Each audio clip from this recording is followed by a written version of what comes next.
Suscríbase a Delfino Más en delfino.cr y disfrute de todas las entregas de Curul en Llamas y de mucho más contenido en audio. Delfino.cr. El chuchinguismo político. Chuchenga, diputado, chuchenga. Si va a ser por nosotros que este país se puede ir a la mierda. Y en lugar de ponerle Instituto Nacional de las Mujeres, ponerle Instituto Nacional de las Lesbianas. No tengo dinero ni nada que dar.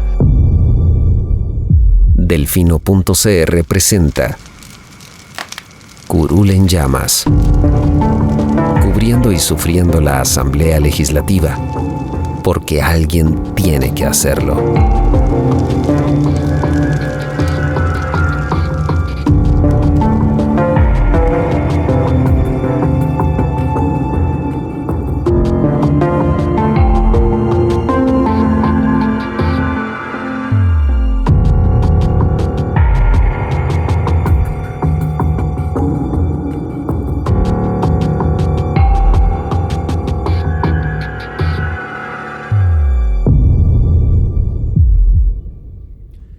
Hola queridos suscriptores de Delfino.cr, bienvenidos a un nuevo programa de Curul en Llamas, el podcast semanal donde les comentamos los temas más relevantes e irrelevantes de la Asamblea Legislativa. Les saluda Luis Madrigal desde el 9 de abril del 2021, como siempre en compañía de May. Espero que todas y todos estén bien.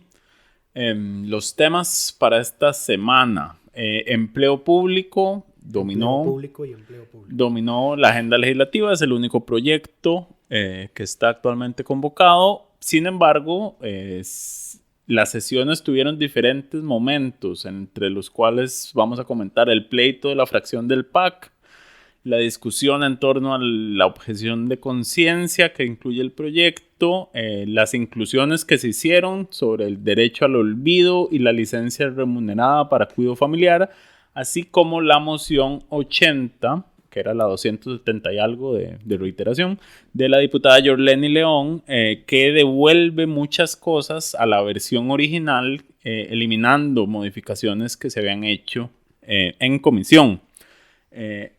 Vamos a comentar hacia el final también un par de temas varios. El primero, el informe de las faltas al deber de probidad que la Procuraduría de la Ética Pública presentó en enero de este año, pero hasta esta semana se conoció, sobre la diputada Ivonne Acuña. Y María Vita, presidenta. Empezamos con el pleito PAC. Bueno, vamos a ver, para nadie es un secreto ya a estas alturas que hay dos diputados, digamos que rebeldes al Ejecutivo en el trámite de este proyecto de ley de empleo público.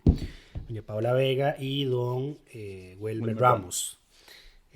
Ambos han hecho varios señalamientos, han presentado mociones para enmendar el texto, porque señalan que hay violaciones a la autonomía de las universidades públicas, de los otros poderes del Estado, que al Mideplan se le están dando demasiadas potestades que lo están convirtiendo en un superministerio, entre otras cosas. Y por ejemplo, don Welmer decía que si este proyecto se hubiese dejado como un proyecto para eliminar abusos salariales en el sector público, pues que hace rato ya seguramente se habría aprobado, pero se fueron a una reforma estructural del esquema de empleo público en el país y pues bueno, ya llevamos 3 semanas, vamos para la cuarta. Sí. 3 semanas, vamos por la cuarta, de sesiones exclusivas para conocer y tramitar empleo público. Bueno, ¿qué es lo que ocurre? A ver, el pleito, que ya los diputados están hartos de tramitar este proyecto. El pleito se origina justamente en los temas controversiales de la semana: objeción de conciencia, derecho al olvido y licencia remunerada no fue controversial. De eso voy a dar mi opinión después, pero bueno, objeción de conciencia, ¿qué es lo que pasa? O sea, digamos que lo que ya explota el conflicto es la moción para que la otra semana también sesionen extraordinariamente. La agenda extraordinaria, exacto. Lo cual, por cierto, yo no logro entender la lógica de la objeción que hizo Paola, porque ella decía que ya ha sido demasiado tiempo con esto y que no deberían estar a doble sesión para sacar esto. El tema es que si no están a doble sesión van a durar más y van a ser más semanas con el mismo tema, porque el Ejecutivo no va a convocar nada hasta que esto salga. Sí, es que lo que dice es que hay una obsesión enfermiza con el proyecto de ley de empleo público, pero bueno, es el proyecto por lo visto estrella del gobierno para firmar el acuerdo con el Fondo Monetario Internacional y pues no van a dejar ningún otro proyecto convocado hasta que este salga. Sí hay que mencionar que las sesiones extraordinarias de la otra semana van a ser de lunes a miércoles, que van a sesionar a doble jornada. Ya quedan menos de 30 mociones de reiteración y quedan como 140 y pico mociones de revisión. No creo que vayan a terminar el miércoles. No van a terminar el miércoles. Pero la idea que tenían era que ya el jueves vieran proyectos normales. Entonces supondríamos que si no terminan el miércoles, el gobierno nos convoque les convoque una agenda, una lista para el jueves. Una lista exclusivamente para el jueves, sí. Inclusive se habló de sesionar extraordinariamente también el jueves a doble jornada para tramitar los proyectos ahí que están pendientes. El tema es que muchos de los proyectos que les interesan a los diputados están en comisión y no están listos para verse en el plenario. Y las comisiones sesionan en los tiempos que ahorita está usando el plenario. Exactamente. Entonces, porque recordemos, nada puede avanzar. No tampoco están haciendo ahora una sesión a raíz de eventuales problemas de quórum. Hacen dos, una de 9:15 de la mañana a 12:30. Ya aprendieron. Y otra de 2 de la tarde, adelantaron una hora, hasta las 6 de la tarde. Entonces, el detonante es precisamente esa moción para que la próxima semana también sesionen extraordinariamente. El diputado Welmer Ramos, que es uno fue el que se paseó en todo. Welmer fue el que se paseó en la fracción, en el proyecto. Se paseó en el ejecutivo. En el día. Y la oposición aprovechó, porque vamos a ver, todos en la oposición saben que el Welmer Ramos es un detractor de este proyecto. Y Welmer Ramos lo que dijo es, este no es un proyecto del gobierno, este es un proyecto de las jefaturas de fracción. Y le llovió, ¿cómo vas a ser tan...? Yo creo que le hizo adrede. Mira, yo no le doy tanto crédito. No creo que sea tan brillante como para pensar maquiavélicamente. La evidencia lo muestra. El problema es que su afirmación es completamente falsa. Sí. Y parafraseamos al diputado Roberto Thompson. ¿De quién es el proyecto? Del Poder Ejecutivo. ¿Quién presentó el proyecto? El Poder Ejecutivo. ¿Quién está impulsando el proyecto? El Poder Ejecutivo. ¿Quién tiene este proyecto como su único proyecto en agenda desde hace 2 semanas? 3. El Poder Ejecutivo. El Poder Ejecutivo. Entonces, ¿cómo vas a salir a decir que es que no? Claro, yo entiendo. La decisión, según Welmer, es apartarse del proyecto porque él ya también tiene sus aspiraciones presidenciales y sabe que con las bases del PAC este proyecto no es para nada bien recibido. Sí, entonces ahí está el problema. John Roberto Thompson le dice que nunca había escuchado tanta desfachatez en el plenario. Lo cual también es una mentira, porque peores cosas hemos escuchado. Sí, totalmente, pero nuevamente... Era una exageración. Pero Roberto también está con sus aspiraciones presidenciales y obviamente tiene que aprovechar cualquier situación para tirarle el gobierno. Y aprovechó muy bien esa, digamos. Eso llevó a que don Víctor Morales, exministro de la presidencia, presidente de la Comisión de Gobierno y Administración, donde se tramitó este proyecto, vocero extraoficial del Ejecutivo en la Asamblea, pues tuviera que intervenir y decir, no, este es un proyecto del Ejecutivo, del gobierno del Partido Acción Ciudadana, de la fracción y de la mayoría de la fracción. No, ni siquiera dijo por la mayoría, dijo apoyado por la fracción. Ahí decidió excluir o meter dentro de la fracción a Paola y a Welmer, y de eso no puede haber ninguna duda. Dijo, no se ve en cámara, pero de acuerdo con Paola Vega, después de que Víctor Morales hizo esa intervención, Carlos Ricardo Benavides le aplaudió a don Víctor Morales, lo que no sería nada raro. Pero inmediatamente Paola pide la palabra y dice, usted no puede arrogarse el derecho de hablar a nombre del PAC, porque el comité político del PAC, porque las bases del PAC están llamándole la atención al gobierno y a la fracción de que este proyecto de ley así como está no es lo que se prometió en campaña. Y entonces ella sacó la carta de yo fui la que redactó el plan de gobierno de Carlos Alvarado y este no fue el proyecto de ley que nosotros prometimos en campaña. El pleito cierra con don Enrique Sánchez, que lo que hace es sacarle el plan de gobierno a Carlos Alvarado y lee la página, creo que era la 214, una 123, gracias, que precisamente habla sobre la reforma al empleo público. Y don Enrique, palabras más, palabras menos, lo que dice, fueron centenares de personas las que ayudaron a redactar el plan de gobierno y sería un irrespeto para con ellas que una sola persona se arrogue el haberlo escrito, ¿verdad? En honor a la justicia, sí fueron muchas personas las que participaron, pero también fue Paola la que coordinó todo el proceso. Creo que su expresión de yo fui la que lo redacté no le ayudó al mensaje que quería transmitir, que es un mensaje real de que ella pues, estuvo a cargo de ese proceso, incluyendo a ese otro montón de personas. Sí. Fuerte pleito en la fracción del PAC. Sí, Di Paola de antemano se disculpó por llevar ese problema al plenario, porque el PAC no es un partido que generalmente exponga sus pleitos de forma pública, menos en el plenario. Creo que en eso inclusive superan a Liberación Nacional, que Liberación Nacional se agarran entre ellos mismos sin ningún problema. Ahora también lo estamos viendo en el PAC, lo vemos en la unidad cada rato.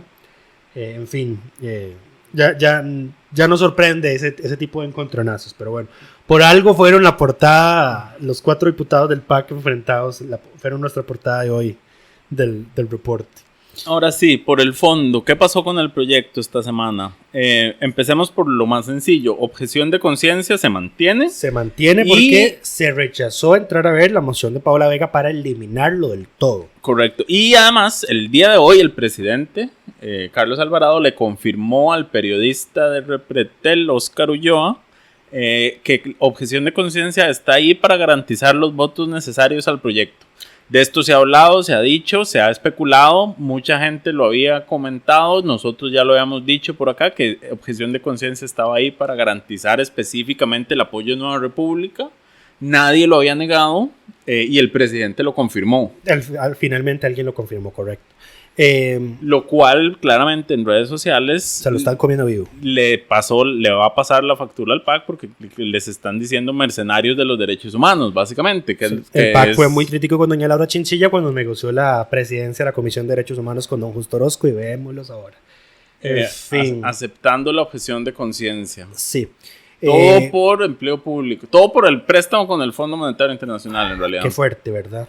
Eso me recuerda que el presidente Carlos Alvarado salió en una entrevista ahorita en Bloomberg, que compartió ahí en el chat de la redacción, diciendo que su legado va a ser recortar el déficit fiscal. Entonces, por lo visto, él no va a tener legado. Si quiere hacer eso a toda costa, pues ya vemos lo que es capaz de hacer por lograr que ese proyecto se apruebe.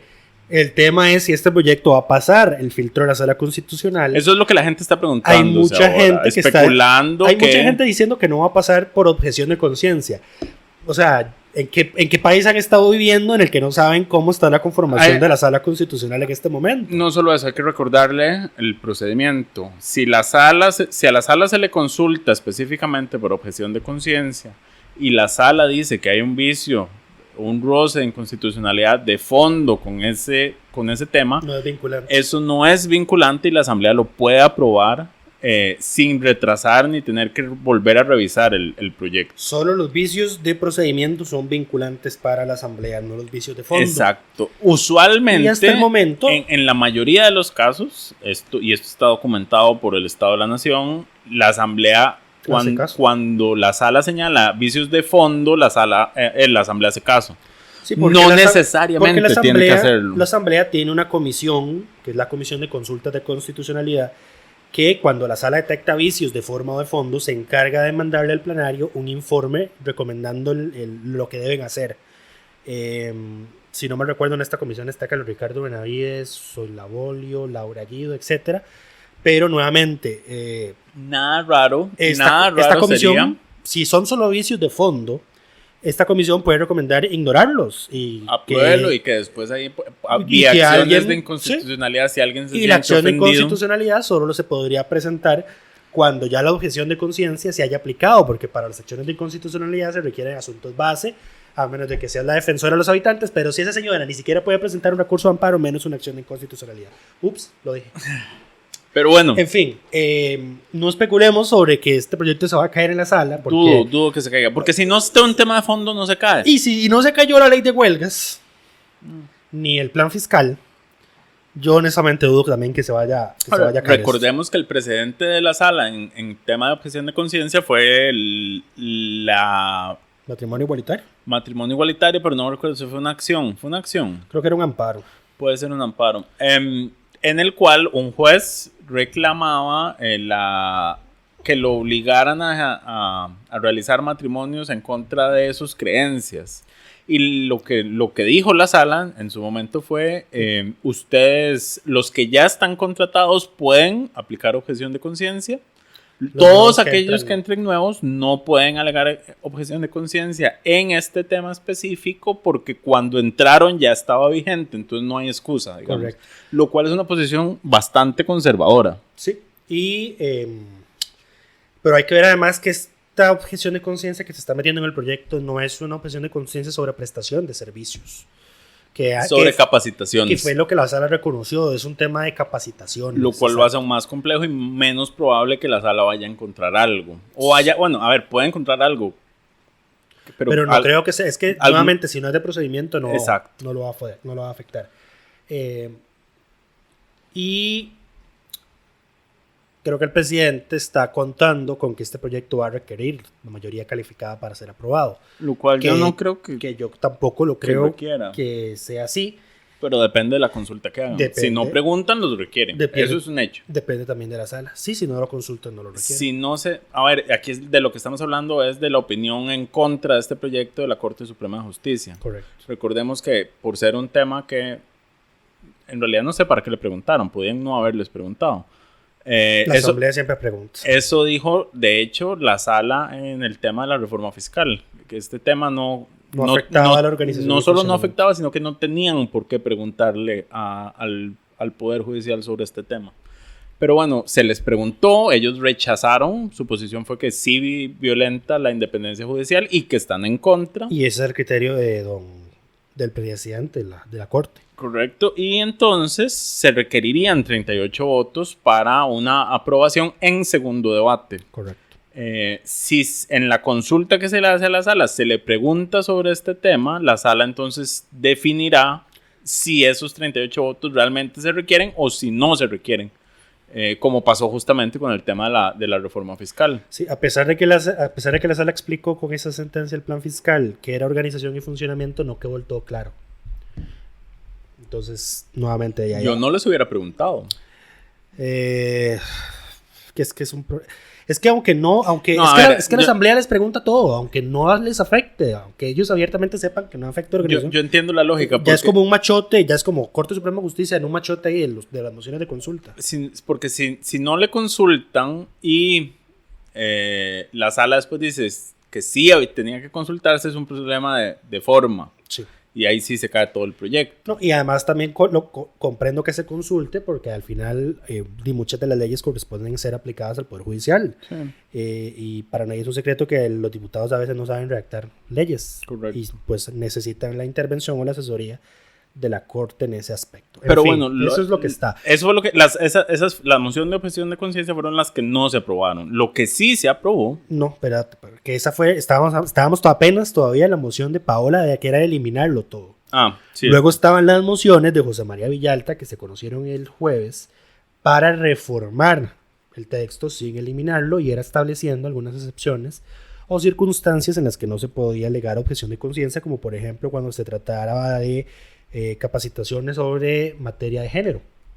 Esas mociones no fueron aprobadas y también contaron con el voto negativo del PAC. Aquí fue donde sucedió el otro problema, porque la diputada Laura Guido justificó el voto negativo de su fracción, algunos de los cuales se salieron del plenario coincidentemente en ese momento, señalando de que si esas mociones se aprobaban, lo que se iba a hacer más bien era ampliar el ámbito de la objeción de conciencia. ¿Por qué? Porque según ellos, al decir se puede alegar objeción de conciencia en capacitaciones y procesos de formación, excepto en esta materia, implica que lo puedes aplicar, que sí se puede alegar en todo lo demás en lo que no se exceptúe. El tema es que si no metes ninguna excepción, igualmente implica que lo puedes aplicar en cualquier Correcto. Cosa. O sea, ahí era mejor no justificar y nada más asumir la culpa de lo que estás haciendo. Estás dándole la espalda a este tema. Sí. Pero bueno, precisamente don José María dijo que eso eran excusas, que al PAC le habían... Y son excusas, y mal fundamentadas. Que los habían regañado, que les habían jalado el aire, quienes les movían los hilos, porque habían votado a favor la moción para eliminarlo, y obviamente de eso dependen los votos de Nueva República. Entonces que por eso ya se estaban buscando excusas para votar esas mociones en contra. Correcto, porque las de Villalta eran más suaves. O sea, eran mociones que la mantenían la cuestión de conciencia y nada más la limitaban a ciertos temas. Sí, igual no se aprobaba si el PAC lo votaba a favor, pero el tema es la congruencia con el discurso, ¿verdad? El tema es que te queda el registro de voto ahí en ese tema. Por eso a la gente a veces por eso a algunos diputados no les gusta que registremos los votos. Decime quiénes. En fin, entonces ese fue el tema con la objeción de conciencia. Queda pendiente la moción de revisión que presentó Paola a su moción para eliminarlo del todo. Que habrá que ver si el PAC vuelve a votar a favor o si se vuelven a alinear. O si se vuelven a alinear con el Ejecutivo. Pero bueno. Y ponen en riesgo los votos de Nueva República en caso de que se apruebe la moción. Lo que sí consiguió Paola Vega fueron 2 mociones, no sé si eran 2, pero bueno, 2 temas de fondo. Uno que tiene que ver con el derecho al olvido. Esto es porque el proyecto incluye la creación de una base de datos o sistema único donde se tienen que registrar todas las faltas cometidas por funcionarios que sean sancionadas y donde se les dé también la inhabilitación de ejercer cargos públicos. El derecho al olvido lo que hace es básicamente que cuando se cumple el plazo de esa prohibición, ese registro se elimine de ahí. Correcto. La idea detrás del derecho al olvido es justamente la posibilidad de que algo no te persiga toda la vida. Claro, sería muy triste que alguien esté registrando y lleve su propia registro de la información que ahí se va poniendo y cada año nada más la vaya guardando y bueno, a las personas privadas el derecho al olvido no les aplica. Habrá que ver eso, pero bueno. Porque no puedo citar un antecedente de la Sala Constitucional que le ordenó a un medio de comunicación que borrara una nota del año 2000 y algo, precisamente por derecho al olvido. Claro, pero no le va a limitar a nadie a sacar información que ya no aparece en registros públicos porque uno tiene registrado. Vamos a ver, bueno, sí, pero ya nos desviamos. Pero para aclarar eso no, ni siquiera fue que eliminaran la nota, era que no apareciera indexada en Google. Ahí estaba el detalle. Pero sí, nada impide que esté ahí el registro levantado por alguien. El tema va a ser si se pueden pedir esos registros. Tienen que ser públicos, ¿no? Habrá que ver. El proyecto no porque decía. no lo dice el proyecto. Bueno, no lo dice se pueden pedir. Sí. Pero en teoría los procedimientos administrativos que terminan en sanciones a funcionarios, una vez concluidos, son públicos. De hecho, la Defensoría tiene su propia base para las que hace ella. Pero bueno. Lo otro que se aprobó, y me parece... A ver, esto es como echarle gasolina gasolina a un incendio. Porque si ha habido un tema detrás de la discusión de empleo público es la molestia de un sector privado contra los beneficios de un sector público que financia todo el Estado, todo el país, que entre todos financiamos. Y entonces se les ocurrió que era muy inteligente meterle ya a este controversial proyecto una licencia remunerada para el cuidado de familiares en el caso de discapacidad o razones de enfermedad terminal o accidente. Esa licencia va a poder ser por hasta 1/3 de la jornada y durante un periodo máximo de 1 año. Ahora, ¿cuál es el problema con esto? El sector público no tiene eso. El sector privado no tiene eso. O sea, yo puedo entender que esta reforma la quieran hacer y me parece muy loable y adecuada y un avance en la dirección correcta en temas de derechos laborales. Que es lo mismo que con la licencia por paternidad que se metió. Exacto, pero no debería estar en una ley de empleo público, eso debería estar en el Código de Trabajo.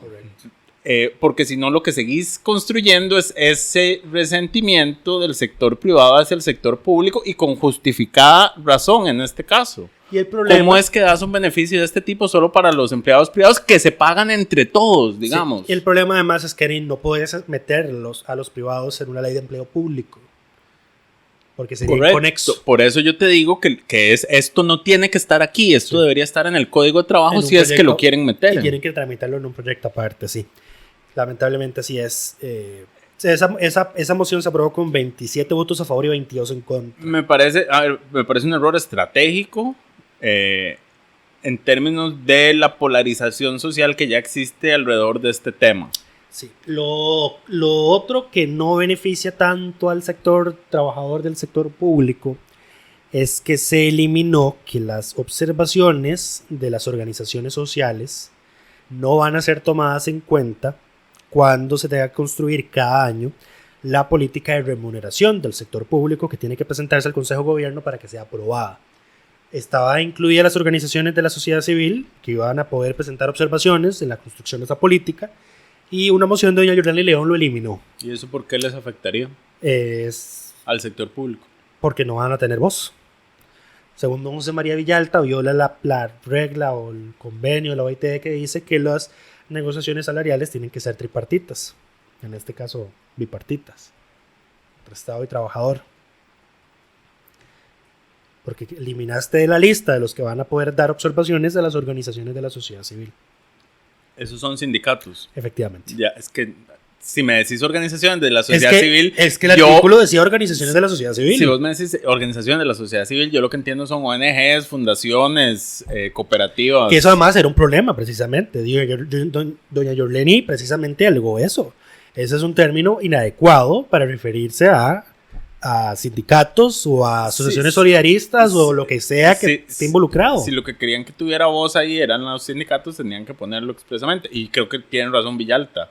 El tema de la representación laboral y patronal en ese tipo de negociaciones es parte de los lineamientos que da la OIT. Organización Internacional del Trabajo. Correcto.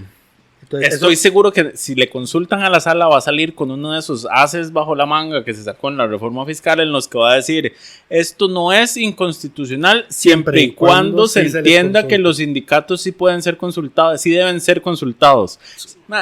Te lo apuesto. O sea, daría mi vida.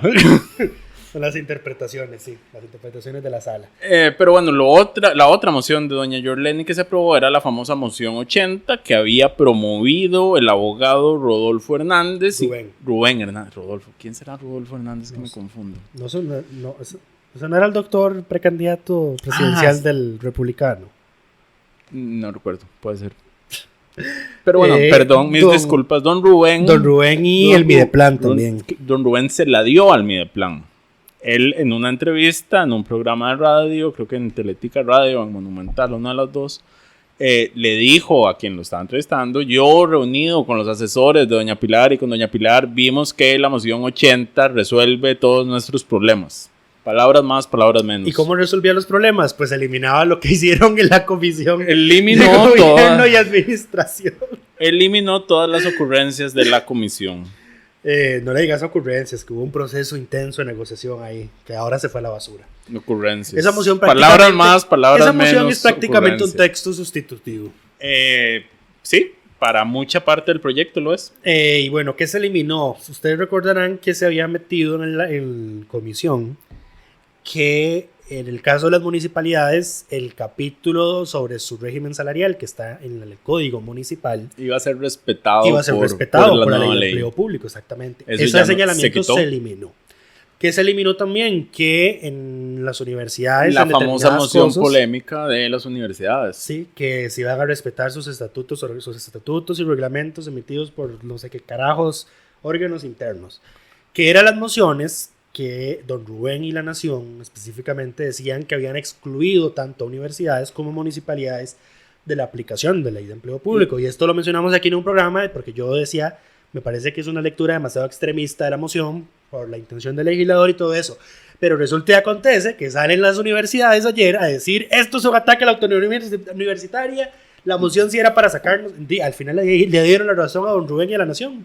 Estaban agarrando de tontos a los diputados. Por eso es que la gente no les cree nada y la gente presume mala fe. La reacción de las universidades ante esto, el primero en reaccionar fue don Francisco, no tengo la menor idea del apellido, rector de la Universidad Nacional y presidente del CONARE, quien sacó un comunicado alegando el ataque a la autonomía universitaria, que la estaban desapareciendo al quitar esas mociones y que les iba a afectar y no sé qué más cosas dijo. Que en todo caso en el plenario se aprobaron algunas mociones que le dan cierto margen a las universidades. El problema es lo que dicen que ya no van a poder hacer como se aprueba esta moción. porque nuevamente terminan de confirmar que su intención era quedar excluidas de la ley de empleo público. Pero bueno. La moción inclusive contó con el voto afirmativo por Heriberto Abarca, quien ustedes recordarán que ha pasado de estar a favor, en contra, a estar nuevamente a favor del proyecto. Dijo que ya el proyecto vale la pena otra vez. Sí, Pablo Heriberto era la tesis que la moción 80, creo que lo había escuchado en algún momento decirlo, que la moción 80 arreglaba los principales problemas. No, en realidad la unidad ha dicho que ninguna moción de reiteración arregla ningún problema. Aquí hay muchas unidades. Lo que pasa es que doña Yorleni, antes de que se aprobara la moción, dejó en actas que en determinados artículos sí debía entenderse que se eliminaban las modificaciones que se habían agregado y en otros artículos no. Entonces, por ejemplo, sí se elimina las modificaciones a favor de las municipalidades y las universidades, pero no se eliminan otras modificaciones en las que hay consenso entre partidos que se han ido aprobando en el plenario. Entonces doña Yorleni dijo, sí aplica para este y se aplica para este, pero no aplica para este. Y eso vale. Al final es la comisión de redacción la que va a hacer el texto final y creo que don Eduardo Cruikshank emitió alguna resolución para que eso sea posible. Para que consten actas. Que al final, vamos a ver, a mí no me parece incorrecto del todo. No, porque es la intención del legislador. Sí, y es por el derecho de enmienda del diputado. Correcto. Hay que entender que las mociones se presentan en una ventana de tiempo y que el texto va cambiando conforme las mociones se ven y se aprueban.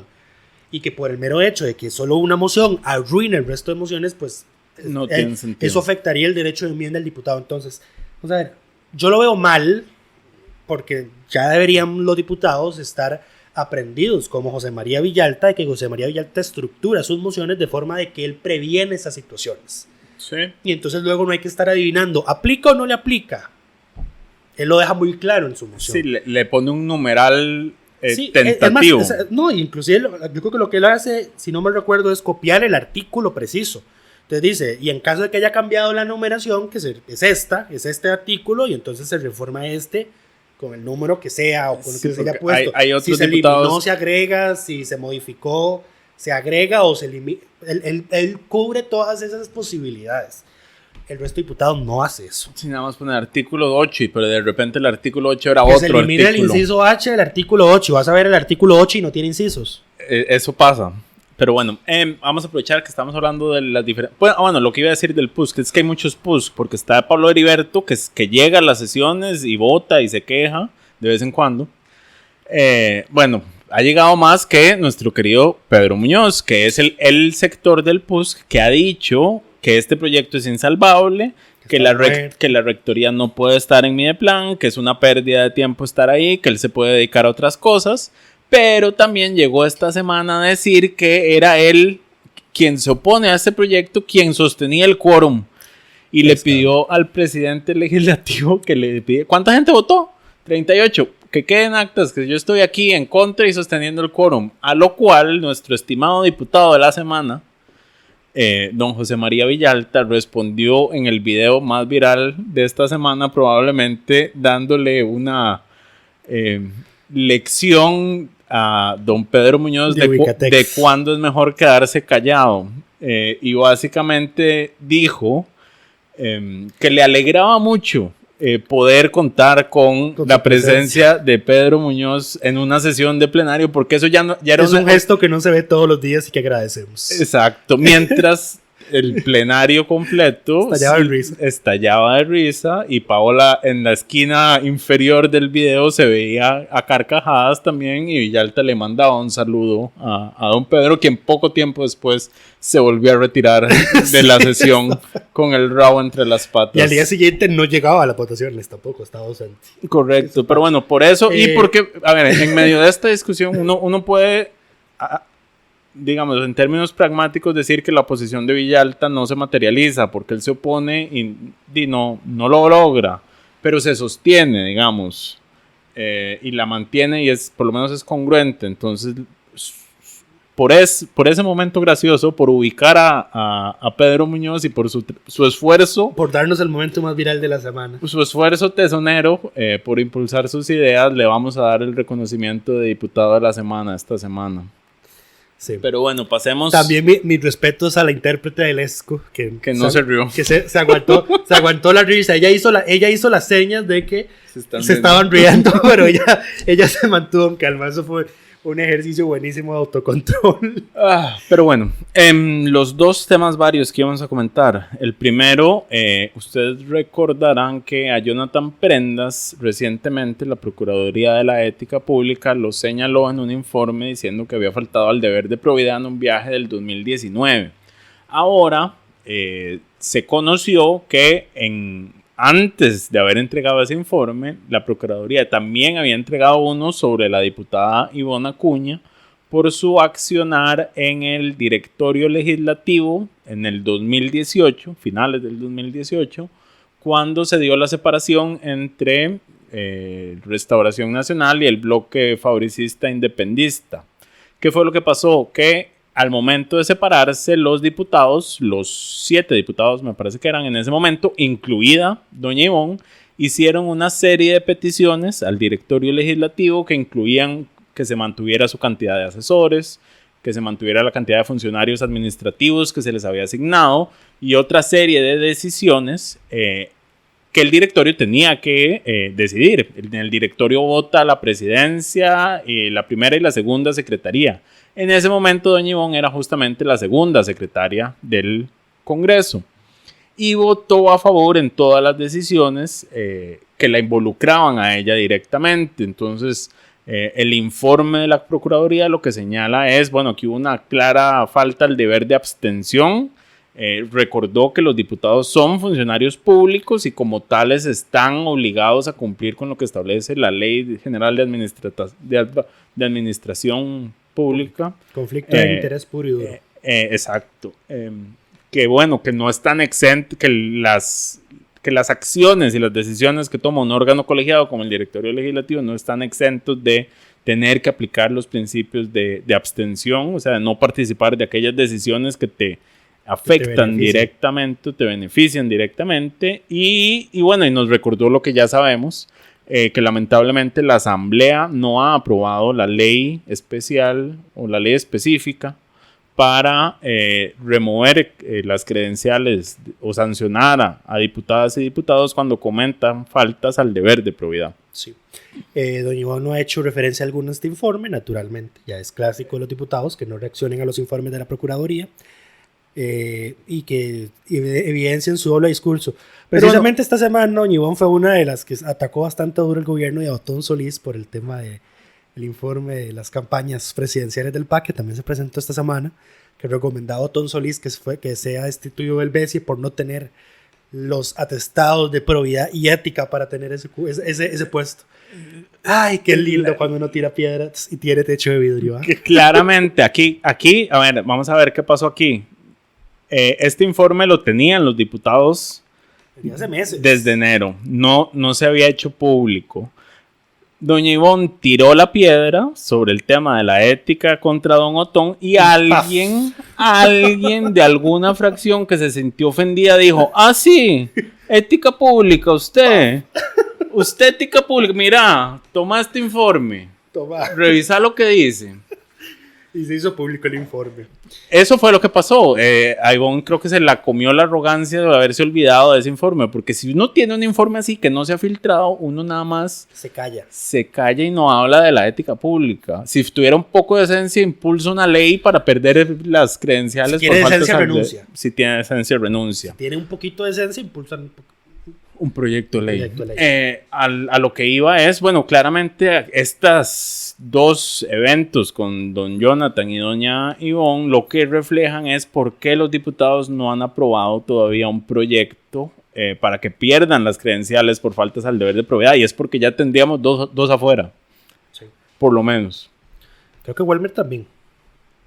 Walmer fue puro inicio, ¿te acuerdas? Que Carlos le pidió la renuncia y todo y no renunció. No soltó. Y ahora son amigos. Bueno, ya no son amigos. Antes fueron amigos. Pelearon, fueron amigos y ahora por empleo público no son amigos. Fueron amigos un periodo y ya ahorita sí. No. Pero hablando del PAC, una noticia acá de última hora y es que ya se están moviendo y eso nos va a dar pie para hablar del directorio del 1 de mayo, la selección del 1 de mayo. El PAC ya tiene nuevo jefa y subjefe de fracción. para este último año de trabajo. Laura Guido va a ser la nueva jefa de fracción y Mario Castillo, el diputado más longevo del actual periodo, va a ser el subjefe para el cuarto año. Creo que el PAC es el que más ha rotado, ¿no? Creo que Víctor Morales solo repitió una vez. Digo, pero yo creo que todos, excepto Luis Ramón Carranza, han pasado por algún puesto. Sí, y Welmer. Y Paola. Paola no ha tenido puesto tampoco. Que yo sepa, no. No, sí, no ha sido ni jefa ni subjefa. Ellos son 10 y son 8 puestos en 4 años. Perfectamente pudieron rotarse que solo se quedaran 2 por fuera. Pero Víctor Morales fue jefe de fracción en 2 años consecutivos y luego creo que el segundo no lo terminó porque se fue a ministro de la presidencia y ya sabemos todo lo que pasó ahí. Pero precisamente por haber repetido, el PAC se había comprometido que en el último año tenía que nombrar una jefa de fracción. Y bueno, ahí está doña Laura Guido. Y hablando de 1 de mayo y de representación femenina en puestos de decisión y de poder. La diputada del PUSC afín al gobierno, o bueno, no afín, pero la más afín al gobierno, María Vita Monge, anunció que ella quiere ser presidenta y que va a presentar su nombre para ser presidenta de la Asamblea este 1 de mayo. Según oí una entrevista que le hicieron a la diputada, ella habló con toda su fracción y les dijo de sus intenciones. Nadie más dijo que estuviera interesado. Recordemos, además, que el acuerdo original, digamos que el pecado original de esta asamblea fue donde se repartieron las presidencias y habían acordado que iba a ser PAC, Liberación, Restauración y la Unidad. Hay algunos que aseguran que nunca se pusieron de acuerdo en qué orden iban a ir. Y a partir del segundo año, la Unidad dejó de participar en ese bloque.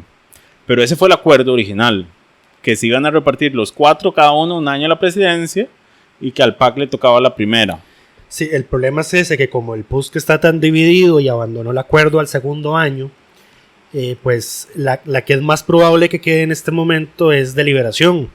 Que está disputándose si va a ser Jorge Luis Fonseca, que es el actual vicepresidente, doña Silvia Hernández o don Daniel Ulate. No, Wagner, perdón, era Wagner, sí. Deja de invitarte candidatos que nos va a llover. Sí, era Wagner. Es que yo confundo a Wagner y a Daniel, qué pena. Qué pena. Sí. ¿Estás diciendo que todo diputado joven es lo mismo, Lucho? No, porque yo no confundo a Wagner con Gustavo Viales, por ejemplo.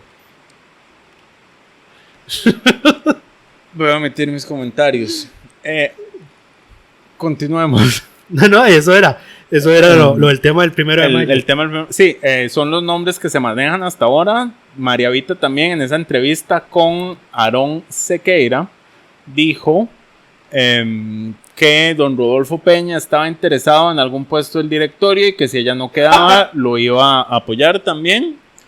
¿Qué más se sabe? Nada más se sabe en este momento. Nada más, seguramente ya el lunes vamos a ver más actividad relacionada con el 1 de mayo.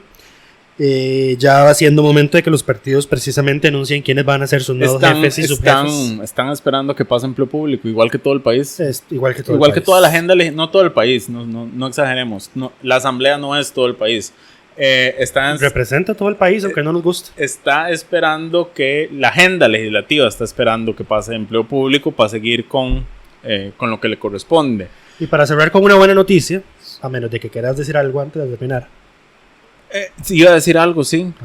No, que mencionaste el tema de la investigación de las finanzas contra el PAC. El lunes se dio la presentación del informe que no arrojó ninguna información nueva.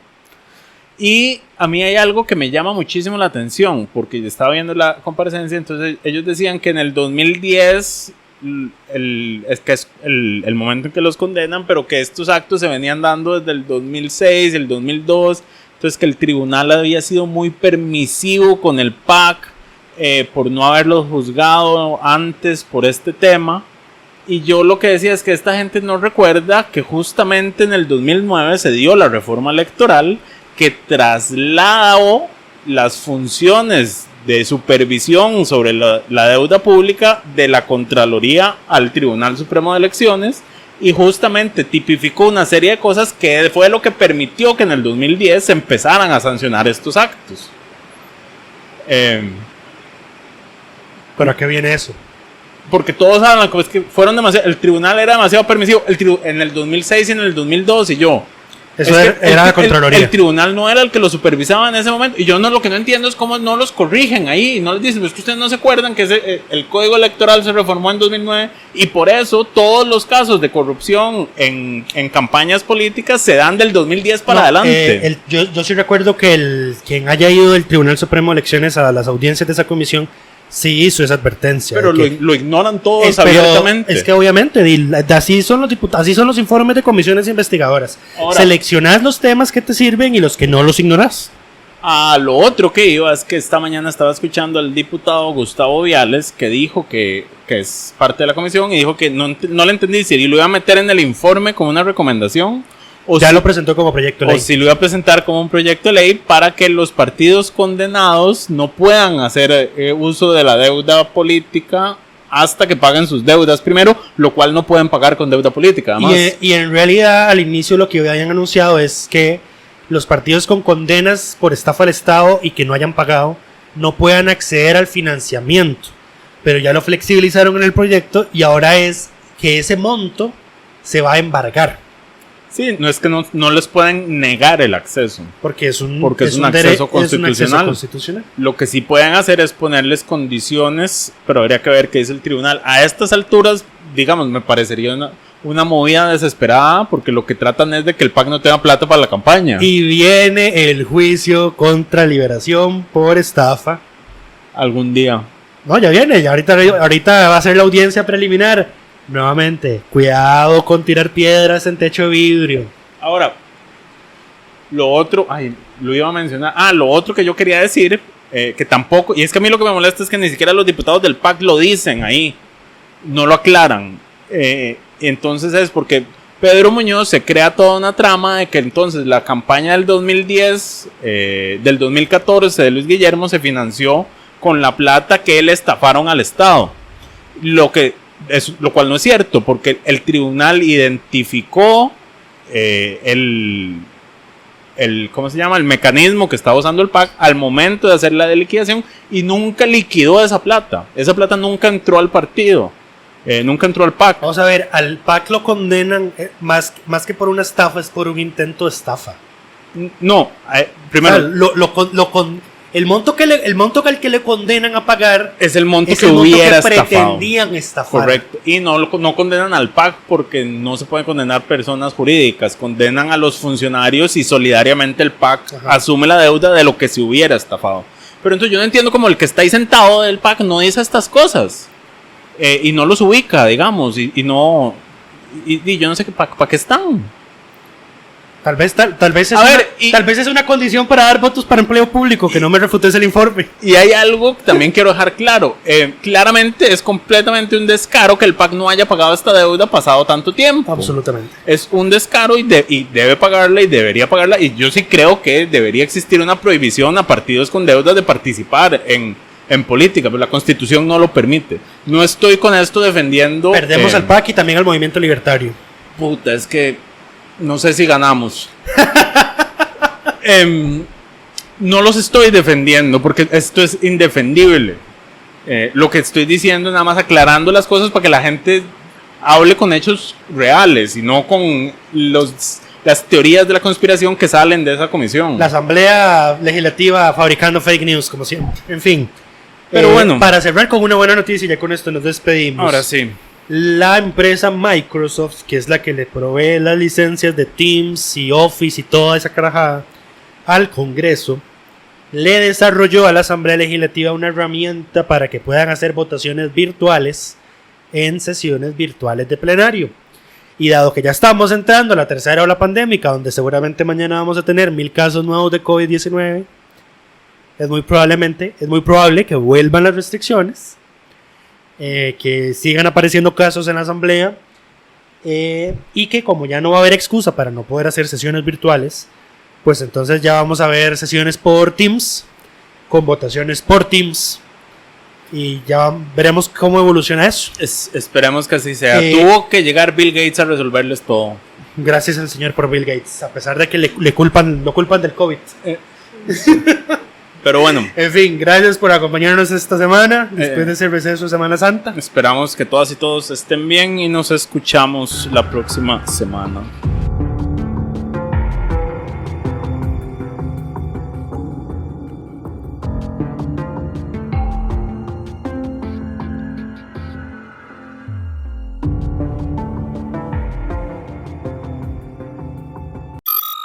Suscríbase a Delfino Más en delfino.cr y disfrute de todas las entregas de Curul en Llamas y de mucho más contenido en audio. Delfino.cr